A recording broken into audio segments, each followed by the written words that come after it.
Oh, my goodness, Gareth. What shocking news to have delivered. What do you remember about that moment when you were told you had HIV? Oh, I think the moment I was told, the one thing I remember, like, do you know sometimes when you're standing on a train platform and the train doesn't stop and you call your back to it and this train just goes past and there's this moment of fear. And I just remember feeling like that, feeling numb. And I think there was this overriding feeling of isolation as well. And a realisation that I'd have to live a life of isolation. Or did you think, or I might not live? Yeah, because I went to a private clinic to be tested. And then when I was tested positive, then they said to me, because of my reaction as well, they said, you need to go to the hospital.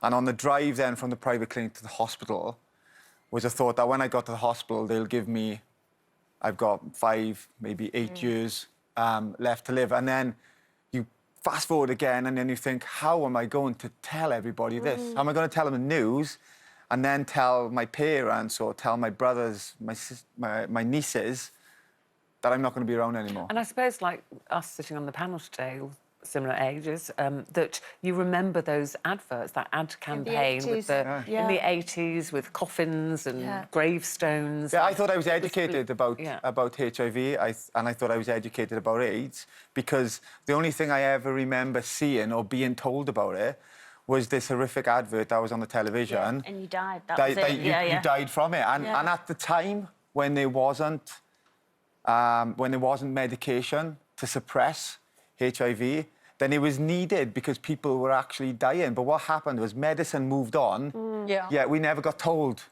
about how far it was moving on. So people who were being diagnosed with HIV were living in the stigma that everybody else around them would feel that, you know, by touching somebody or by drinking from the same cup or by using the same knife and fork or through blood or through sex, that we're gonna be able to transmit this. So not only do you feel, you know, this real sense of isolation, you actually feel like kind of like a leper, like you're going to be left out of society for fear that nobody else will know. Because I was a self-stigmatised person. But I know that you got the most modern treatment for it and that there's no way you can transmit HIV now. But you decided, for your own reasons, that you would tell your family and friends in your own time. But, and this, I can't bear to even talk about this because I find it so disgusting, a newspaper found out you were HIV positive and told your parents. Yeah, I know. It must be hard to talk about, Gareth. Yeah, I tell you what's so hard about it is like I say to people is that, you know, there's many special moments, and it's like marriages. There's good times and there's bad times, but then both of them times make a marriage. The good times and the bad times. And I just, you know, I think when I was told that my parents knew that I had HIV and I hadn't had the opportunity to tell them, because I never chose to tell them because, you know, I'm allowed a private life. And there's things, I don't want to worry my parents anymore. I love my parents more than anything. And I didn't want to worry them anymore. I didn't want them to think I'm going to die like I thought. So having that kind of moment taken away from me and then having to sit down with my parents and then try and explain to them while they're in shock, in fear, angry. You know, there's moments that you wait to tell people these, like, precious secrets that you have. And this wasn't the time. So I had to try and calm them all down. I had to try and get them to understand then what living with HIV was. And at that point as well, I learned to live with it, but I hadn't learned to accept it myself. So it was a struggle for me to expect somebody to accept it when I was struggling to accept it myself. And would you say you've accepted it now? And how did you come to accept it? Because what I realised I then had to do was I had to take control. And by taking control, I had to take the power. And to have power, you have to have knowledge. So I made sure that I had been told that I was undetectable, that I couldn't pass it on, yet I somehow couldn't fathom it. So I did my own research. I spoke to other people who were living with HIV. I spoke to my doctors. I listened to my doctors. And I realised that through having all this knowledge, I'm OK with it. I'm OK. Now, what I have to do is, I felt, educate everybody else, so everybody else will be OK with it. Not for me, because this is bigger than me. Like HIV, the stigma, education is bigger than me.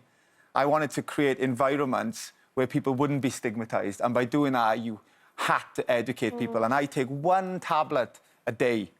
And I have a husband who's HIV negative. And there is no way on this planet that I could transmit HIV to my husband. So not only... But you still feel that you need to explain that to people all the time because we're Constantly. probably all rather uneducated about it. Constantly, because you know what it is? It's really easy to educate people, but it's really hard to re-educate people.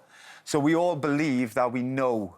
We all believe we know because we saw the advert 20 years ago. Yeah. So to try and get people to unthink these thoughts and plant new ones in their brain is really, really difficult. So that's, I think, where stigma comes from, you know, is the fear. And Gareth, obviously, you say you've accepted it. How has it impacted your life then? I mean, you know, sometimes negative things happen, but loads of positivity comes out of it. So how has it impacted your life? I think within the last, I'd say 12 months or so, when I've learned and I've had strength with it, then I'll say it's impacted my life in a way that it's made me so powerful. Yeah. I really feel like I am stripped bare. Like, I have nothing to hide, which actually is quite a free feeling. It's really nice. Yeah, it's like empowering.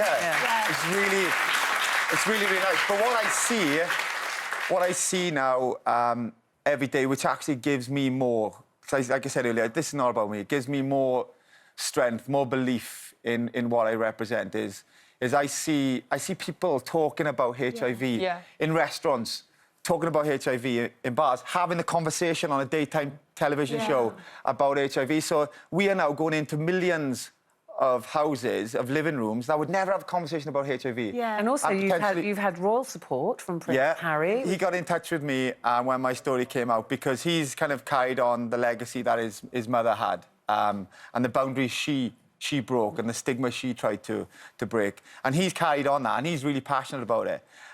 So when I came out public about my living with HIV status, he straight away contacted me to firstly offer support. But what was so nice about it, he didn't offer support to me. Like, he's there for me. But you know what? Is your mum and dad okay? Is your husband okay? Is your stepdaughter okay? And straight away, I found this friend, right, in this person who came from a different background, had different upbringing, yet we had something in common. And we were going to get on because we passionately cared about working together to break stigmas and to educate millions of people, not just in the UK, all over the world. And this is National HIV Testing Week, so are you involved in that? Yeah, so together we launched National HIV Testing Week just because we need to break the stigma as well of getting tested, because people are fearful of being tested and being tested. Particularly in the older age group, where sexually transmitted diseases are going up amongst my generation because women think, well, I can't have kids anymore and no need to use protection. And I think that's the thing, is a lot of people, when they think about HIV, for instance, they just think about gay men, black African community. Yeah. But HIV, it doesn't discriminate. Yeah. You know, there's a third of the population in the UK that live with HIV are women, heterosexual women. But because we kind of categorise it, people think they don't need to get tested. Do you think we don't know? People go, oh, you know, do we not know that because people are still worried that there's a stigma? They're still worried that people won't want to touch a cup that they've touched. Do you think that's why people remain secretive about it? Oh, definitely. And I think, like, this week with HIV Testing Week, this week is a great week to start the conversation. Like, I don't want to... But I brought a test here, right? So there's a HIV test. I didn't want to go for a test before because I didn't want to walk into a sexual health clinic. We've done it live on the show, all of us. And I didn't want to go walk into a sexual health clinic because there's a shame in that. I don't know why, but there's a shame and a stigma attached around that. So you can test in your house and you can find out. What do you do? Is it a blood test? It's literally, you just a little prick in the finger. You have a blood test. You stick it in, and within 10 minutes, it'll give you a result. There's a helpline number on there. As I say, that would be a bit scary if you then find it's positive, isn't it? To be alone doing Of course, that. but can I just... And then one thing I realised, the biggest fear of all is not knowing. Yes. That is the biggest fear. Yes. And that's a reason to be afraid.